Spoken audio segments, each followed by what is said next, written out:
Episode 720. Guild leader, you're back.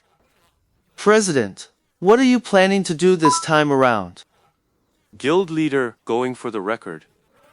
Faced with the crowd's enthusiasm, Yeshu laughed heartily and didn't hide a thing. Back to do something big. Wasn't joining Happy Guild all about showing off? Those players who were content to enjoy themselves on their own wouldn't crowd together just because someone else was impressive. So when they heard there was a major operation, countless players eagerly volunteered to join. Guild leader, what's the big job? We're with you. Snatch the boss. Amid the crowd's admiration, the guild leader's move was truly something to behold. The term boss stealing is reserved exclusively for wild field bosses. The occasional elite or rare mob wasn't enough to make a guild go all out. Every wild boss broadcast on the system channel, but so far the names you see up there are always from the same few major guilds. Now the Happy Guild was finally going to compete for that moment in the spotlight. Let me go. None of the players even bothered asking which boss they'd be killing. Every single one of them eagerly signed up online. Sure, everyone go. Yishu's answer sent a wave of excitement through the entire guild. Quite a few lower-level players were genuinely worried they wouldn't be able to take part in such a high-difficulty event. The guild leader went to every single one as if it were some incredible privilege. Which boss are we hitting? Only then did someone crack their knuckles and ask, Blue Crystal Knight, a level 50 boss. Everyone know it. Got it. Not really. That was most people's answer. As for wild bosses, most people had only ever seen their entries in online databases. The clubs and guilds had a total monopoly on them.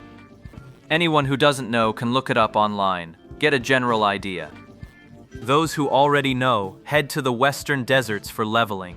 Spread out a bit. Message me the moment you find anything. Got it. A lot of people were starting to get fired up. The guild leader hadn't been back 5 minutes before they were already throwing down. This kind of style, absolutely exhilarating. Happy Guild's players set out for the western desert. Even the players who needed to look up the boss online were already on the move. After all, it's just browsing a web page, can do that alongside the game window. At the same time, the guild leaders of every major club received word that Lord Grimm was coming back to steal the boss. What? Trying to steal the Blue Crystal Knight? Night Crossing Cold Pond, Plantain Before the Carriage, Lone Shadow, Beadenbaum, and Misty Rain Gray all got this intel just a hair behind Blue River, and it came way too easily, practically shouted out in the guild channel. Their spies, unless they were blind, had all gathered that intel. No single guild was willing to take on Lord Grimm alone. So, Night Fairy sought out Che Qianzi sought out Gu Ying sought out Baden Tan, and so on, in a chain that revived the long-dormant Zone 10 guild leader discussion group after weeks of silence. The discussion returned to that eternal topic, how to deal with Lord Grimm. Now Lord Grimm wants to steal the Blue Crystal Knight. Oh, you have a spy planted too, right? That was the opening line, and then everyone just stared at each other. Every time they faced Lord Grimm, there was always this moment of collective silence. Isn't this a bit off? The intelligence came too easily, leaving everyone at a loss. Che Qianzi posed the question first, then waited for everyone to analyze it. I've never heard of anyone shouting about that kind of operation in the guild channel. Misty Rain said. And there's no way he didn't think we'd planted someone in his guild, right? Yidu Hantan spoke. On purpose. Definitely on purpose. And so, everyone was in complete agreement. Deliberate, yes. But what was the intent behind it? It was at this point that Blue River raised a new question. A feint to the east, attack in the west. Night Crossing Cold Pond asked. So he made us think his target was the Blue Crystal Knight, sending most of our forces to the western desert when he was actually after something else. Quite possible. Qianzi said. Then what could his real goal possibly be? Wait, just wait.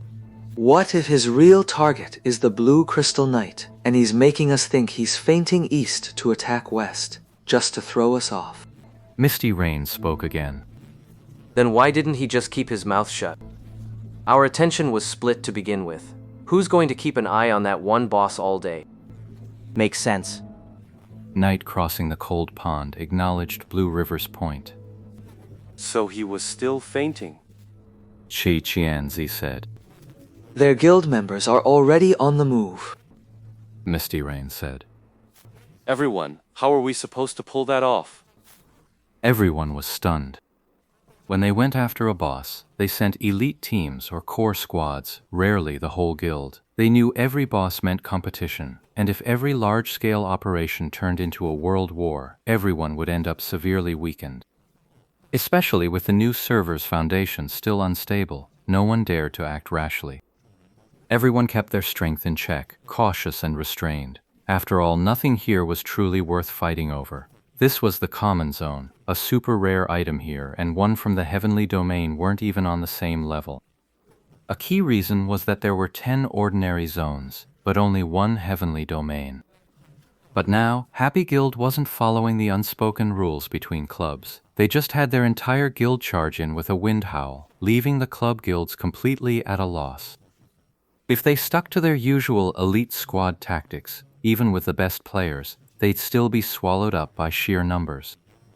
Damn it, we'll call in our own people too. Let's flip Happy's entire operation. Gu Ying said at this point. Wait. A thought suddenly flashed through Night Crossing Cold Pond's mind. Could this be his real goal all along?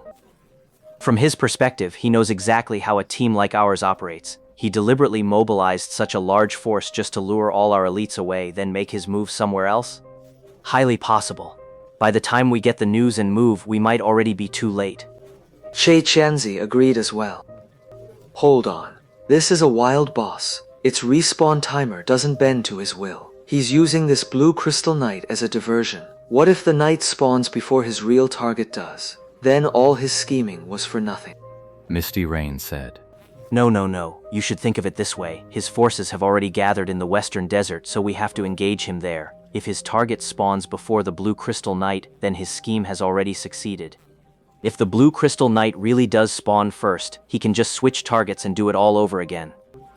In the end, it's a 50-50 chance. Nobody knows which boss will spawn first, so he can't fully control it, can he? Night Crossing the Cold Pond had already thought it through in meticulous detail. Which Wildfield bosses haven't spawned yet this week? Think we can dig up some leads from that? Baden suddenly spoke up. Naturally, every major guild kept that kind of intel locked tight. Then he turned back to the map, zeroing in on leveling zones scattered across the far reaches of the western wilderness. Wait, Qianzi suddenly spoke up again. we've picked up some intel on our end. Have you assigned anyone to keep an eye on it? What? Night Traveler asked. If Lord Grimm was going for a feint, he'd leave a main force to deal with their real target. So I had my people keep an eye on a few specific characters, and sure enough, they spotted something. Qianzi had stumbled onto something important, and he couldn't resist savoring the moment by laying it all out. You're saying your people caught wind of Soft Mist and Steamed Bun Invasion's movements? Night Traveler over Cold Pond reacted almost immediately. It seems you did the same thing. Where did they go? Not yet, but they're definitely not heading for the western desert. My people are tracking them. Good. Keep a close watch on that. And so, the crowd grew excited, as if they had just discovered a new continent.